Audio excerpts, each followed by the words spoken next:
Sex trafficking is a reality here in Connecticut, and according to FBI statistics, it's on the rise. Apparently, Connecticut highways are being used for sex trafficking. Investigators say this is happening all too often. Yeah, News 8's Bob Wilson has an exclusive look tonight at how our highways are a connection for that crime. We know the famous faces of the accused. But it's not the people in the spotlight, but in the shadows that make the notion of human trafficking far too real.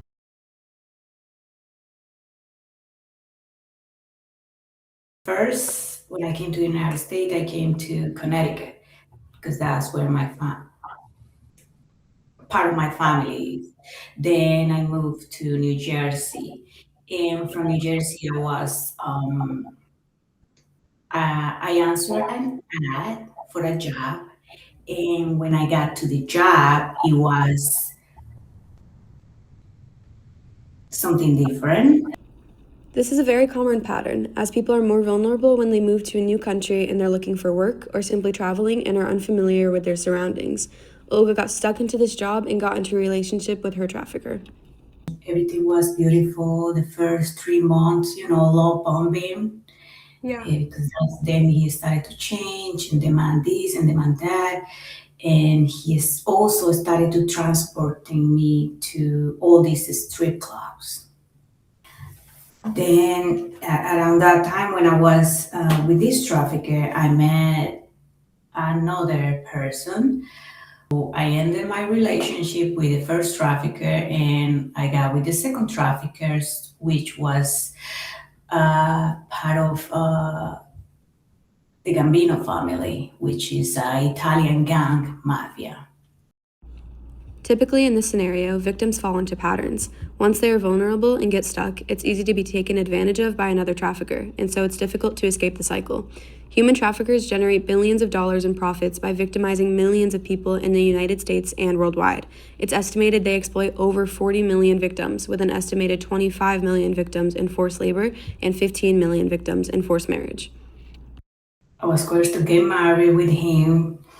Then after I got married with him around like a month, I felt something wrong. I was like, something is wrong. And when I was trying to leave him, I found out that I was pregnant. So at that moment, I didn't want it to be with him, but I'm extremely religious. And I decided to, give it a chance and see how it works for my son.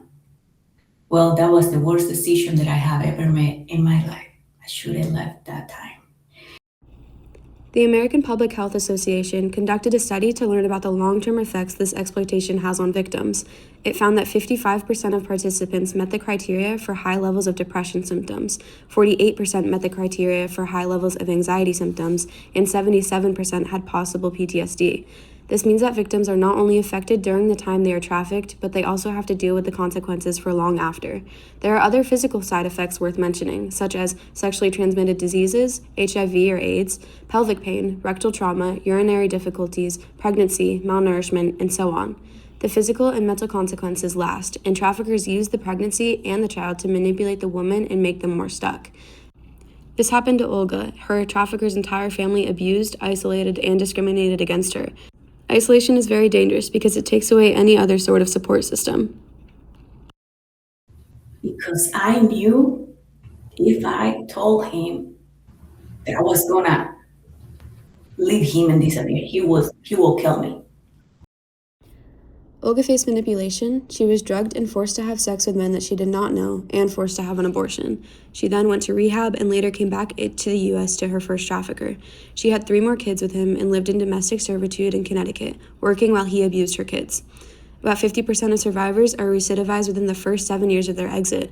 This is due to factors like having a lack of financial stability, legal support, educational or professional support, life skills, therapy, or community. She then married another abuser from the same trafficking ring and fell subject to more domestic abuse. And then in May 30, 2025, I escaped from this third trafficker. She finally reported these crimes and was connected to Ashley, head of We Are One Inc., through her church. Her oldest son was even brave enough to report his own abuse to law enforcement.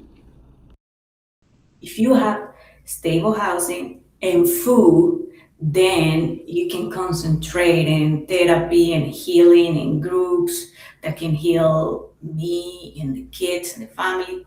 But yeah, we are taking care of ourselves one day at a time. Therapy is extremely important because we still don't have the words of what happened to us. So we are learning, and it has helped us, especially the little ones. I can see the difference on my kids. They're not scared when someone knocking the door anymore. So it's difficult, but it's possible. When I get more comfortable, I wanna help people like me.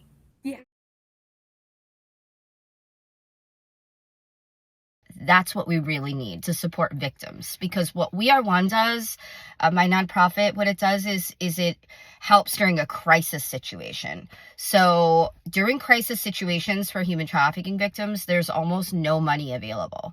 The hurdles they have to go through to get out of the crisis situation puts them in a lot of danger. Ashley is a survivor of familial human trafficking. She was born into this family business and was sexually abused starting very young, even before she could remember.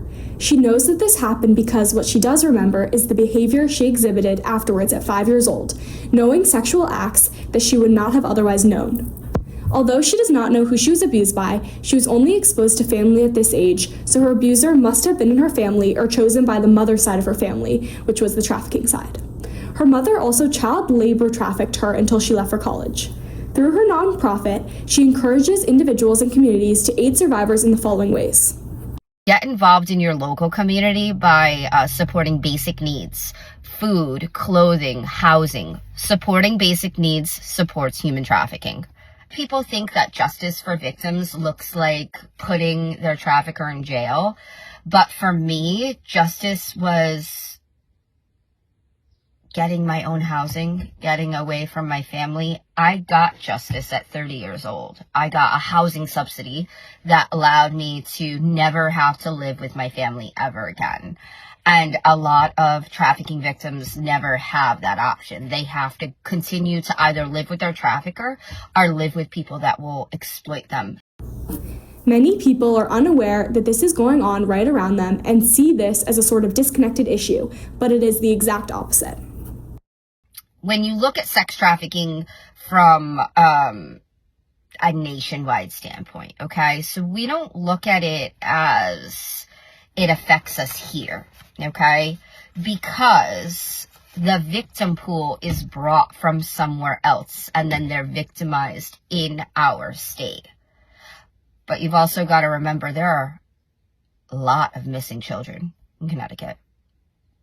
And so they are being victimized somewhere else. We have businesses open that are sex trafficking women. So it's here. It's very, very local.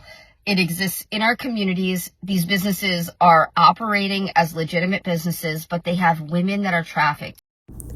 From the Human Trafficking Hotline in Connecticut since 2007, it has received 2,167 signals, 1,762 hotline calls, 152 online reports, 144 SMS reports, 70 emails, and 39 web chats. Since its inception 19 years ago, the Human Trafficking Hotline has identified 702 cases of human trafficking, and 1,393 victims were identified in these cases. Survivors, the strongest of us, don't appear to be your stereotypical victim. Because if we stayed in that victim mentality, we never would have been a survivor.